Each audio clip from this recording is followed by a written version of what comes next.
আমাৰ অহা 1 জুলাইৰ পৰা আমাৰ গোটেই যিখিনি অপৰাধ আইন আছিলে এই আইনসমূহ সংশোধন কৰা হৈছে। সকলোৱে জানে নতুন আইনৰ ব্যৱস্থা ৰখা হৈছে।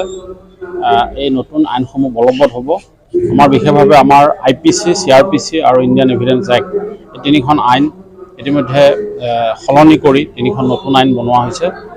ভাৰতীয় ন্যায় সংহিতা, ভাৰতীয় সুৰক্ষা সংহিতা আৰু ভাৰতীয় সাক্ষ্য অধিনিয়ম। এই তিনিখন আইনৰ মতে এতিয়া আমাৰ গোটেই বিচাৰ ব্যৱস্থা আমাৰ আৰক্ষীৰ কাম কাজ পৰিচালিত হ'ব অহা 1 জুলাইৰ পৰা। আৰু তাৰ কাৰণে আমি সজাগতামূলক সভা কিছুমান অনুষ্ঠিত কৰিছোঁ বিভিন্ন ঠাইত। আমি ইয়াতে আজি জাগিৰোডত ইয়াত নাগৰিক কমিটি, আমাৰ গাঁওৰক্ষী বাহিনীসমূহ আছে, ইয়াৰ বিশিষ্ট ব্যক্তিসকলক নিমন্ত্ৰণ কৰি আমি আইনখনৰ বিষয়ে আলোচনা কৰিছোঁ। আৰু এই আইনত কিছুমান মানে চিটিজেন চেণ্ট্ৰিক বা ভিক্টিম চেণ্ট্ৰিক কিছুমান ব্যৱস্থা ৰখা হৈছে, সুচল কৰা হৈছে যাতে ৰাইজে সঠিক দিশত ন্যায় পায়, তাৰ কাৰণে ব্যৱস্থা ৰখা হৈছে। এই কথাবিলাক ৰাইজে জনাটো ভাল।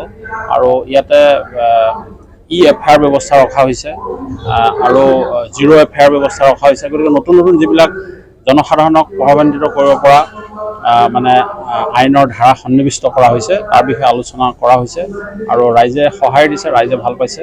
আৰু এই চিটিজেন চেণ্ট্ৰিক যিহেতু এই তিনিখন আইনে আমাৰ ন্যায় ব্যৱস্থাটোক সুচল কৰিব ৰাইজৰ কাৰণে আৰু নাগৰিকসকলে প্ৰকৃত ন্যায় পোৱাত সফল হ'ব।